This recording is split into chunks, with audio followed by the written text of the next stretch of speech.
dalam pertanyaan. Pertanyaan apa? Kita tahu bahwa hidup adalah sebuah proses yang memberikan kita banyak sekali pembelajaran. Mulai dari hal-hal yang mudah sampai hal-hal yang paling sulit sekalipun.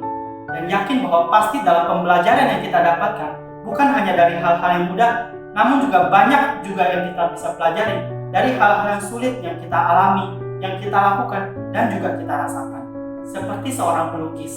Seorang pelukis tidak akan pernah menjadi pelukis yang terkenal ketika dia tidak pernah meletakkan warna yang salah dalam kanvasnya.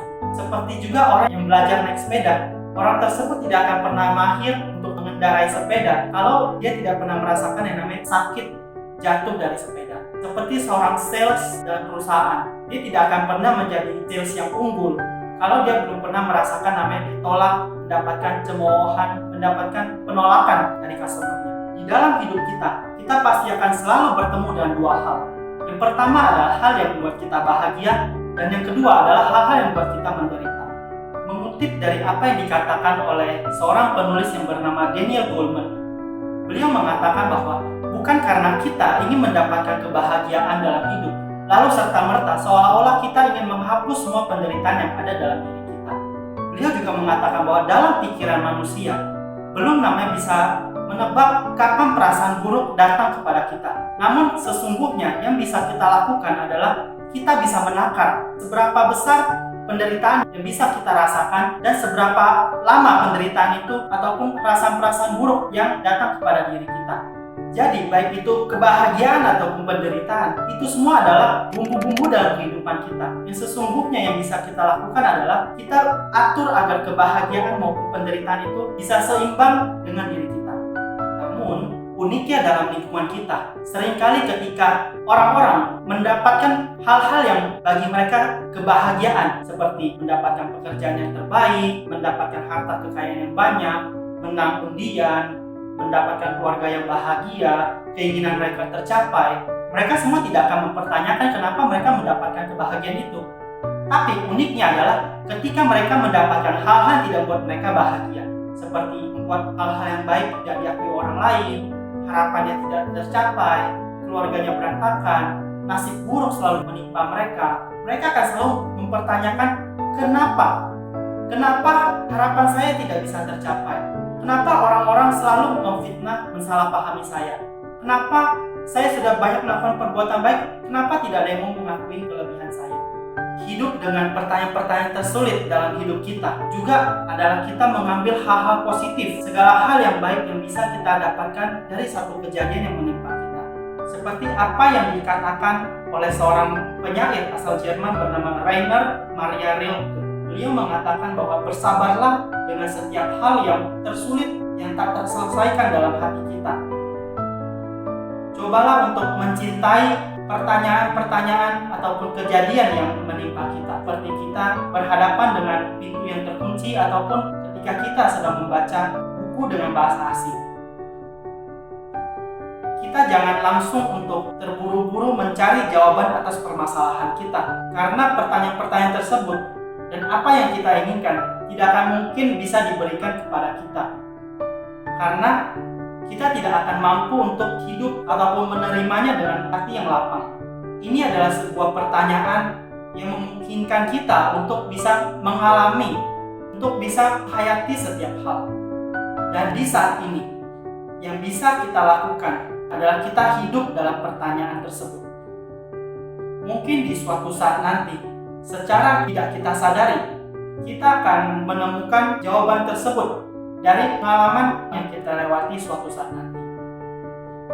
Secara sederhana, Rainer ingin mengatakan kepada kita bahwa ketika kita bisa menerima setiap pertanyaan-pertanyaan yang paling sulit dalam diri kita, maka kita juga akan mampu untuk menerima jawaban-jawaban yang sesungguhnya dari kejadian tersebut. Misalnya, ketika hubungan kita rusak dengan pasangan kita, lalu kita bertanya, kenapa pasangan kita dengan demikian mudahnya pindah ke lain hati? Dan ketika kita ingin mendapatkan jawabannya secara langsung, barangkali pasangan kita akan menjawabnya dengan mudah.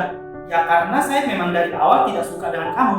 Atau dalam kondisi sulit kita yang lain. Misalnya keluarga kita hancur, keluarga kita berantakan. Mungkin di saat itu kita akan bertanya, kenapa keluarga yang sudah kita bangun sedemikian bagus sudah semakin lama, kenapa bisa hancur berantakan? Dan di saat itu, ketika pikiran kita tidak jernih, ketika emosi kita masih meluap-luap, dan ketika kita ingin mendapatkan jawaban yang secara langsung, barangkali dari pihak lain akan memberikan jawaban, karena saya memang tidak suka dengan keluarga ini. Coba teman-teman semua kita bayangkan, apakah dari jawaban-jawaban tersebut kita bisa terima sepenuhnya? Apakah dari jawaban-jawaban tadi kita bisa untuk dengan lapang, dengan besar hati kita menerima jawaban tersebut? Untuk urusan sepele, mungkin kita bisa melakukan hal-hal yang lain untuk mengobati perasaan duka kita, seperti melakukan selingan kegiatan, bermain bersama teman-teman untuk mengobati perasaan kita yang sementara. Namun tentu sebagian orang ketika mereka tidak mampu menanggung, tidak mampu memungkinkan mereka untuk menyelesaikan setiap kesulitan mereka akan kehilangan cara. Dan pada akhirnya orang-orang tersebut akan mencari jalan-jalan yang tidak sesuai dengan kebenaran, jalan-jalan singkat yang pada akhirnya hanya merusak diri mereka sendiri. Mereka melampiaskan amarahnya kepada benda, kepada manusia, kepada sekelilingnya. Dan yang paling fatal adalah ketika mereka tidak mampu untuk mengatasi kesulitan mereka, penderitaan mereka akan dengan mudah timbul sebuah pemikiran untuk mengakhiri hidupnya dengan cara yang tidak masuk akal. Mari teman-teman, kita renungkan bersama. Ketika kita bisa hidup dalam pertanyaan-pertanyaan tersulit tersebut, akan banyak sekali manfaat yang bisa kita dapatkan, yang bisa lebih menenangkan jiwa kita. Kita akan lebih bisa membuka pikiran kita untuk harapan-harapan yang lebih baik. Ada banyak sekali manfaat yang bisa kita dapatkan. Yang pertama, ketika kita bisa hidup dalam pertanyaan tersebut, kita akan bertumbuh. Kita akan menjadi pribadi yang lebih dewasa, pribadi yang lebih tegar dalam menghadapi kesulitan kita yang lain. Yang kedua, hati kita tidak akan terbebani oleh hal-hal buruk yang datang menimpa kita. Saya pernah diajarkan bahwa jika kita belajar untuk melapangkan hati kita membesarkan hati kita. Itu ibaratkan yang awalnya hati kita hanya seperti wadah mangkuk yang kecil. Ketika diisi oleh satu gayung air yang lebih besar sedikit, wadah kita sudah tidak akan mampu menampungnya.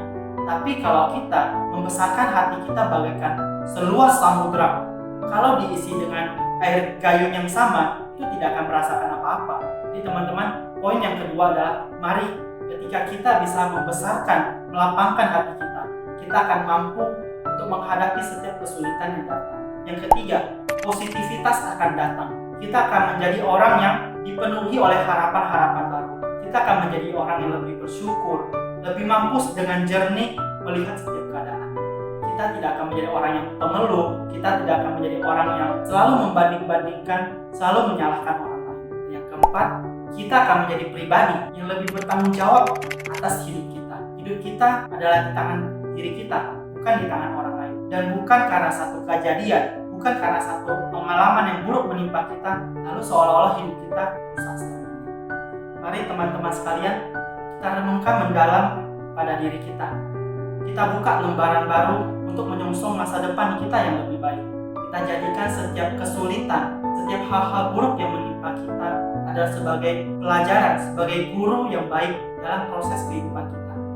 Dan terakhir teman-teman, mengutip dari apa yang dikatakan oleh presenter terkenal Oprah Winfrey, yaitu yang aku tahu dengan pasti bahwa perjalanan hidup kita dimulai ketika kita memilih untuk bangkit, untuk mau melangkah dan hidup sepenuhnya.